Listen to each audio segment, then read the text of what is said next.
मित्रांनो, आज मी तुम्हाला जी स्टोरी सांगणार आहे, तुम्हाला वाटेल हे बनावट आहे, पण नाही, ही सत्य घटना आहे. आणि ह्याच्यापासून त्या मुलीला सुटका भेटली का नाही हे तुम्हीच ठरवा. पण ज्या कारणामुळे ती मेली, त्या कारणापासून आजपर्यंत कोणाला सुटका भेटली नाही. कारण एकच होतं, त्या मुलीने आत्महत्या का केली तर तिचं एकावर प्रेम होतं. त्या प्रेमाला नकार दिला तिच्या आई-वडिलांनी.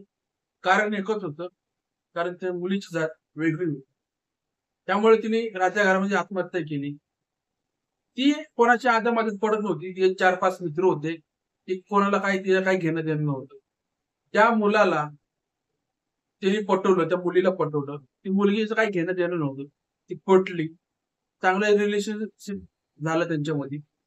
5 वर्ष ते लोकं एकत्र राहत होते. त्या 5 वर्षांमध्ये ते लोकं कुठे फिरायला गेले, कुठे नाही, किती लॉजमध्ये हिंडले. बऱ्याच ठिकाणी तिला खेळवलं त्या मुलीला.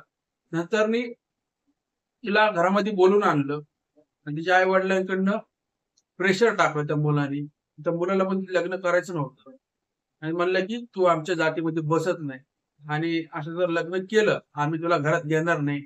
आणि तो मुलगा देखील म्हणला, की "माझे आई-वडील राजी नाही तर मला देखील लग्न करायचं." असं म्हणल्यावर असं देखील म्हणलं आणि ते म्हणले, की "तुझी जात वेगळी आहे म्हणून आम्हाला लग्न नाही करायचं." ते सगळ्यात मोठं कारण होतं.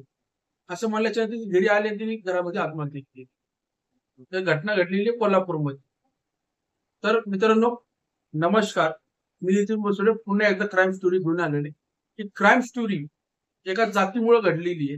मित्रांनो, 2024 चालू आहे. आता 2025, 26, 27, 50 पर्यंत आपण जिवंत राहणार आहे. आतापर्यंत आपण म्हातारा पण होऊ शकतो. तर मित्रांनो, प्रश्न हा पडतोय, की ह्याच्यापासून आपली सुटका आहे का नाही? जात, धर्म, लोकांना लग्न करायच्या पहिले जात बघतात. ती मुलगी इतकी चांगली होती, तर मुलगाने तिला पटवलं. त्या मुलाचा दोष का त्या मुलीचा दोष? हा सगळ्यात मोठा प्रश्न आहे. तर मुलीचं नाव आहे सानिका संभाजी कुंभा, वय 20. ती कॉलेजमध्ये जात होती. कॉलेजला ती घरी येत होती. तिचं कोणाचं अति-मती नव्हतं आणि कोणाकडे काय तिचं घेणं-देणं नव्हतं. कारण एकच होतं, ऑलरेडी तिचा प्रियकर होता आणि त्याला काही घेणं-देणं नव्हतं कोणाकडनं.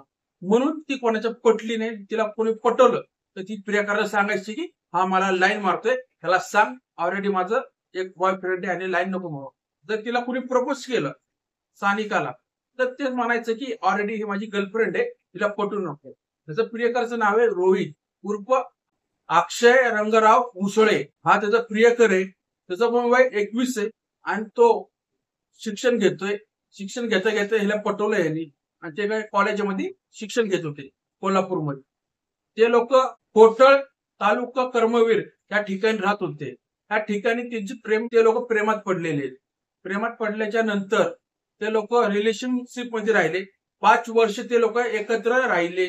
5 वर्ष ते कुठं-कुठं फिरायला गेले, कुठं नाही. ते तुम्हाला सांगायची गरज नाही. ते मी सांगतोय, तर 5 वर्षामध्ये किती बागेमध्ये हिंडायला गेले. त्यांच्याबरोबर अनैतिक संबंध स्थापित झाले. त्यानंतर त्या पोरांनी तिला लॉजमध्ये नेलं. लॉजमध्ये तिने काय केलं ते मला सांगायची काही गरज नसणार. तिला लॉजमध्ये नेल्याच्या नंतर त्यांचं शिक्षण पूर्ण झालं म्हणजे ग्रॅज्युएशन कंप्लीट झालं असेल 5 वर्षामध्ये. त्या 5 वर्षानंतर ती पोरीला नोकरी भेटली. पोरीला नोकरी भेटल्याच्या नंतर त्यानंतर तिने लग्नाचं विचारलं. लग्नाचं विचारल्याच्या नंतर तो पोरगा म्हणला, "माझे आई-वडील राजी नाही होणार." आणि का राजी नाही होणार म्हणल्यावर, "तू घरी ये, आपण घरामध्ये जाऊन बोलूया." त्यानंतर त्या पोराने म्हणजे अक्षयने उर्फ रोहितने तिला घरी बोलवून आणलं. घरीमध्ये बोलवून आणल्याच्या नंतर त्या मुलाचे म्हणजे अक्षयचे आई-वडील त्याचं नाव रंगराज गोविंद मुसळे वडिलांचं नाव आहे. आईचं नाव फुलाबाई रंगराव मुसळे. वय 40, वडिलांचं 50 आहे आणि आईचं 45 कधी 40 असेल, असं त्यांचं वय आहे. त्यामुळे त्यामध्ये ती सानिका ती घरी आली. त्यानंतर तिला घरामध्ये बसवलं आणि त्यानंतर तिने सांगितलं, "माझं तुमच्या मुलावर प्रेम आहे. आम्हाला लग्न करायचंय. 5 वर्ष आम्ही रिलेशनशिपमध्ये राहिलो. बरंच काही झालं आमच्यामध्ये." तेव्हा तिने सांगितलं, "तुझं नाव काय?" "सानिका." "जरा चालून ये." असं सगळं घडलंय. ती चाल-ढाल बघितली, तिचं नाव विचारलं, तिचं गाव विचारलं, कुठं राहते, सगळं काही विचारलं. त्यानंतर तिची जात विचारली, की ती कुठली जातीची? त्यानंतर तिने सांगितलं, "माझी अमुक-अमुक जात आहे." ती जात सांगितल्याच्या नंतर तिने सरळ म्हणलं तिच्या आई-वडिलांनी, "तू ह्या जातीचा असल्यामुळं आमच्यामध्ये बसत नाही. आम्हाला आमच्या जातीची पोरगी पाहिजे." असं म्हणलं. त्यानंतर "तू जर लग्न केलं, आम्ही तुला घरात घेणार नाही. आणि जर लग्न झालं, तर आम्ही पोलिसात जाऊन कंप्लेंट करू. आम्ही तुम्हाला छेडू." आणि तू आमच्या जातीमध्ये बसत नाही असं म्हणल्याच्या नंतर ती जरा उतरलं. तिने पण लय रिक्वेस्ट केली सानिकाने, आमचं 5 वर्ष प्रेम आहे, आम्ही 5 वर्ष एकमेकांच्या प्रेमात होतो, असं करू नका. आणि मी तुमच्या मुलीसारखी आहे, ऐकून घ्या आई बाबा. असं म्हणल्याच्या नंतर आम्ही तुझे आई बाबा नाही आहेत, तू एवढं काही जवळ येऊ नको. ते मुलाच्या आई वडिलांचं म्हणणं होतं.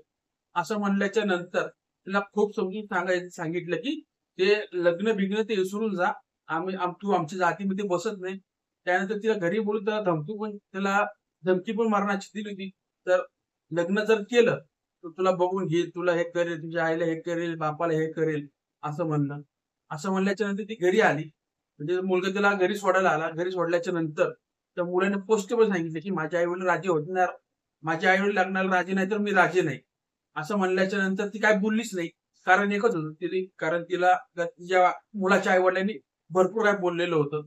त्या बोलल्यामुळं ती काय बोलली नाही. 1 महिना ती घरामध्ये डिप्रेशन मध्येच होती. तिने नोकरी पण तिने सोडून दिली होती. घटना आहे 19 एप्रिलला राहत्या घरामध्ये तिने फाशी घेतली. फाशी घेतल्याच्या नंतर तिची आई ते घर फोडण्यात आलं. घरामध्ये मुलगी रशीने लोकांना बघितल्याच्या नंतर आई तिची लता, म्हणजे त्या मुलीच्या आईचं नाव लता आहे. तिने त्या बघितल्याच्या नंतर ती बायकाची जमीन सरकली, छाती फोडायला सुरुवात झाली. वडील बाहेर गेले होते, त्याला फोन करून कळवण्यात आलं. त्या कळल्याच्या नंतर राहत्या घरामध्ये फाशी घेतल्यामुळं पोलिसाला तेवढं काही कळवण्यात नाही आलं. त्यानंतर घेतलं, लोकांनी त्याला बॉडी खाली उतरवली. नंतर पोलिसाला फोन केला, म्हणजे ती बॉडी नेली पोस्टमॉर्टमला. म्हणजे कशामुळे तर पोस्टमॉर्टमला नेली. पोस्टमॉर्टम बिटम झालं सगळं आणि ती बॉडी आली, तिचं अंतिम संस्कार केलं.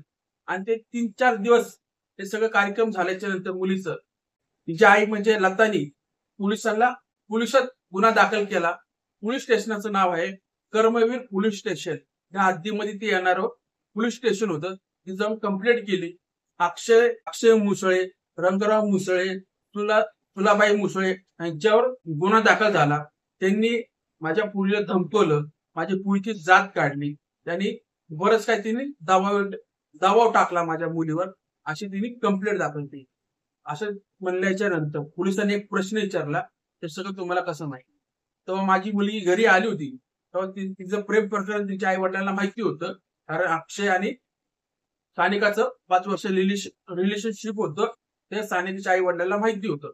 माहिती असल्यामुळं त्याला काही प्रॉब्लेम नव्हता सानिकाच्या आई वडिलांना. मुलीच्या खुशीमध्ये त्यांची खुशी होती. पण मुलाचं जरा भलतंच काहीतरी झालं. ते घरी आल्याच्या नंतर सानिका रडली आणि सगळं घटना सांगितली आई वडिलांना की माझी जात आडवी आली म्हणून माझं काही लग्न होत नाहीये. असं म्हणल्याच्या नंतर ती खूप रडायला लागली आणि डिप्रेशन मध्ये गेली होती. आणि राहत्या घरामध्ये तिने फाशी घेतली. असं तिने पोलीस स्टेशनमध्ये फिर्याद दिली. फिर्यादीनंतर तिघांना अटक करण्यात आलं. त्यांच्यावर गुन्हा दाखल झालेला आहे आणि त्यांच्यावर FIR करून गुन्हा दाखल केलेलाच आहे. मित्रांनो, पुढे काय त्यांच्यावर कारवाई झालेली आहे हे काय सांगण्यात नाही आलेलं. पण तुम्हाला काय वाटतं, तुमचं काय मत आहे आणि कमेंट मध्ये नक्की सांगा. तर मित्रांनो, सानिका नाही तर सानिकासारख्या असे हजारो मुली आहेत. ते लोक जातीमध्ये त्यांची जात फक्त आडवी आणि त्यांचं लग्न होत नाही. ते प्रेमात पडतात, प्रेमामध्ये आंधळ होऊन आपलं सर्वस्व त्यांच्यावर निचावर करतात. आणि निचावर केल्याच्या नंतर ते लोक त्यांना ते मुलाची असतात बाजू, मुलाच्या साईडची बाजू असती ती त्यांना घरी बोलून मुलीला घरी बोलवतात. तिची सगळं विचारपूस करतात. विचारपूस केल्याच्या नंतर जी जात विचारतात, जात आडवी येते. मग तिची जात आडवी आल्याच्या नंतर ते लग्नाला स्पष्टपणे नकार देतात. कारण तुझी जात वेगळी आहे, तू आमच्या जातीमध्ये बसत नाही. अशा हजारो मुली आहेत जिने आत्महत्या केलेली आहेत. मित्रांनो, 2024 चालू आहे. मी परत सांगतोय, पण ह्या 2024 मध्ये जात आडवी येते. मित्रांनो, तुम्हाला काय वाटतं हे कमेंट मध्ये नक्की सांगा. जास्त करून माझ्या वयाच्या पोरांना. मित्रांनो, आणखी एक सांगतो, प्रेमात पडताना तुम्ही जात बघत नाही तर लग्न करताना तुम्ही जात काय बघता, हा सगळ्यात मोठा प्रश्न आहे. तर सानिका ही राहिली नाही, राहत्या घरामध्ये फाशी घेतली. अशा एक नाही आता हजारो मुली आहेत. ह्याच्यावर तुमचं काय मत आहे हे कमेंट मध्ये नक्की सांगा. मित्रांनो, सानिकाच्या आईला तुमच्या मदतीची गरज आहे.